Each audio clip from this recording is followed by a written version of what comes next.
Hey folks, this is Fernando doing another video for More Survivalist. I thought about doing a video specifically about the application of the serrated edge and recurved blade for defensive use roles. In our previous video we explained the differences between the straight edge and serrated edge. Recurved blades, in case you're not familiar with, are like the kukri knife from Nepal. That S shape that you have, that's a recurved blade. What ends up, thanks to the geometry of it, what ends up doing is, thanks to that shape that it has, whenever you're slashing, it catches the material you're hitting and you're cutting at in a much better angle, forcing it against the edge. So they slash just very, very well. It's a very powerful cut, a very powerful chop that it has because of that angle that it achieves thanks to that shape.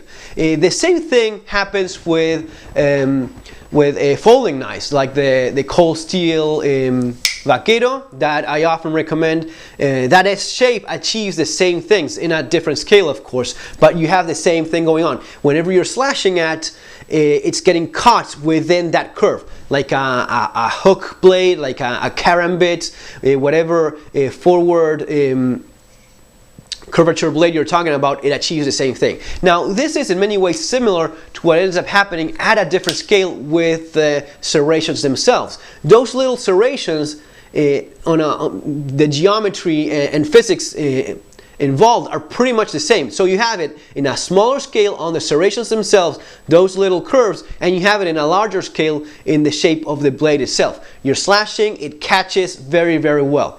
Now, that's going to be making for very nice deep cuts, but there is a disadvantage at least to keep in mind. We're here talking about ideal controlled conditions. Whenever you see videos on YouTube of materials being cut and slashed, that's in a controlled environment. In a less than ideal encounter on the street, like a real fight would be, other things could happen. When you have a straight edge, the disadvantage that you have is that you're more likely for it to slide and slip rather than just cut through. All right, you're tired. You're not using all your strength. Your grip is not as good. You're very nervous. You're probably sweating, wet, or even blood in your hands, and the chances of you not doing an ideal strike are there. So even though a sharp knife, even a not so sharp knife, will cut, there's a chance of it just not going through and just slipping and sliding and not going through the material. This is more likely with very tough fabrics, or a leather jacket maybe. It may be that in a not ideal slash, you just slip and not cut through. That is less likely to happen with a recurved blade such as this one, and even more so with a recurved serrated blade. It's going to be biting into it just surprisingly well. It's going to be very effective actually at it.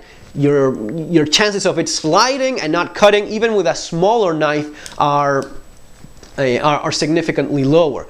So that's even, you know, with a smaller blade such as this one, the recurved blade combined with the serrations will be more effective at digging deep into whatever it is that you're cutting. Now, on the other hand, what also may end up happening is that whenever you have a recurved blade, because it catches so much, which is what at some level you do want, the negative side of that is that catching so much, there's a possibility of your hand slipping away. For example, this banana-shaped grip is not ideal by any means. It's been much improved with a new Vaquero, with that shape that allows for much better control and much better retention of the knife. Right, that's definitely been improved significantly. Not so much here, that's more likely to happen.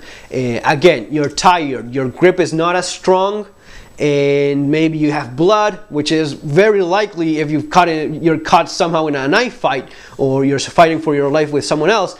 It may be happening, it may happen. You slash, it catches, you don't have enough strength, or the angle is not as good, or your hands are wet, and you lose the knife entirely. That would be a pretty bad thing. At least from that perspective, I much rather have a very sharp straight edge and maybe just slashing and slipping and not cutting, but I'm keeping my knife. I'm not losing it in the process. If I had to choose one of those, that would be it. Having said that, these cold steel knives, the serrations are very good, and man, they do cut through pretty much anything. I've slashed actually with the smaller one. I've slashed at a boxing bag that was stacked with leather. And you know, a bag stacked with leather, slashing at it, not only did it catch, it cut through and did a very deep channel through that bag full of stacked leather. So if it does that to a bag full of leather, you know, a softer material such as flesh will definitely cut through as well. So just a couple of things to keep in mind and consider, and just make up your own decisions. If one works better for you than the other, then that's great. Guys, that's all for now. Take care, have a great day, and as always, see you in our next video.